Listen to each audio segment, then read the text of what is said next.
jeune a échangé son orteil Alus contre une voiture de luxe. Mais il y a d'autres qui acceptent 40 000 $ pour vendre l'Alus, le plus gros orteil. Et le petit orteil s'appelle Quintus, Quintus, ça coûte 20 000 $. Donc, 20 000 $ pour le plus petit et 40 000 $ pour le plus gros orteil.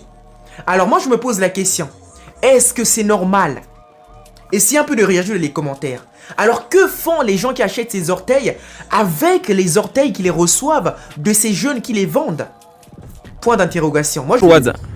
Kwe mati muda yiguno chiwombezi. Ina mota ya nina timondi pa mota hii. Ndo mota ya murupo kata. Unga ndipe makiacho angu nisa. Anzi makiacho. Dambura hiro. Bayaracho hiro. Right. Wadambura. Alus contre une voiture de luxe. Je répète, il a échangé son orteil Alus, donc le gros orteil, contre une voiture de luxe. Et cette histoire se passe au Zimbabwe. Le Zimbabwe est un pays d'Afrique australe et qui est en crise actuellement. Le gouvernement est incapable de créer de l'emploi pour les jeunes. Alors que font les jeunes? Les jeunes s'intéressent à des pratiques louches.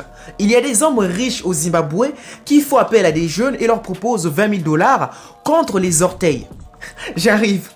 Récemment, nous avons entendu l'histoire de Potapoti. On croyait que c'était pire. Mais il y a pire que ça en Afrique encore. J'arrive. Vous savez, il y a des gens qui salissent l'image de l'Afrique. Donc au Zimbabwe, c'est légal qu'une personne puisse vendre une partie de son corps. Et le gouvernement ne va rien faire, que ce soit la police, etc. Rien du tout. Et ce jeune a échangé son orteil Alus contre une voiture de luxe. Mais il y a d'autres qui acceptent 40 000 $ pour vendre l'Alus, le plus gros orteil. Et le petit orteil s'appelle Quintus, Quintus, ça coûte 20 000 $. Donc, 20 000 $ pour le plus petit et 40 000 $ pour le plus gros orteil. Alors moi, je me pose la question, est-ce que c'est normal? Essayez un peu de réagir dans les commentaires. Alors, que font les gens qui achètent ces orteils avec les orteils qu'ils reçoivent de ces jeunes qui les vendent?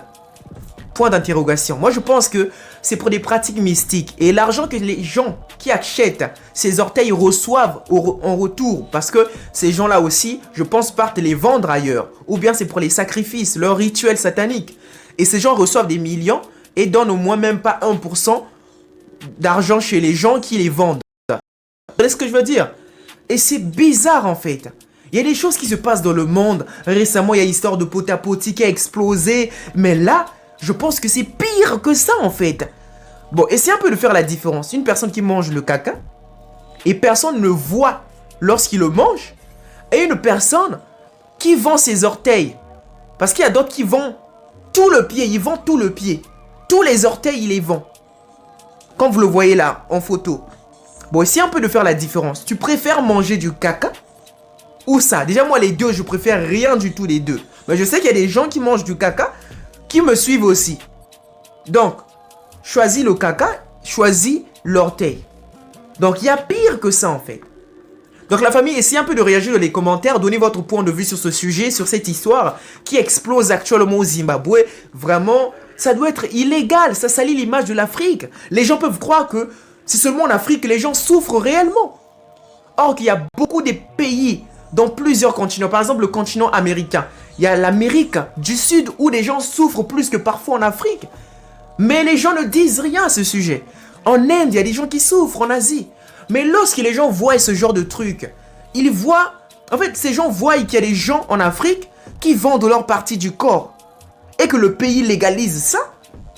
Tout ça parce que le pays est en crise. Et que les gens ont faim. Donc, en Afrique, il y a vraiment des gens qui souffrent. Or que c'est parfois faux. Vous comprenez ce que je veux dire? Oui, les gens souffrent en Afrique, mais pas comme ça. Pas jusqu'à aller vendre une partie de ton corps quand même.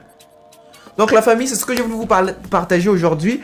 Pour ceux qui ont aimé la vidéo, je compte sur vous pour un maximum de partage, un maximum de likes et un maximum de commentaires. Surtout, n'oubliez pas de vous abonner. C'est une manière de me soutenir.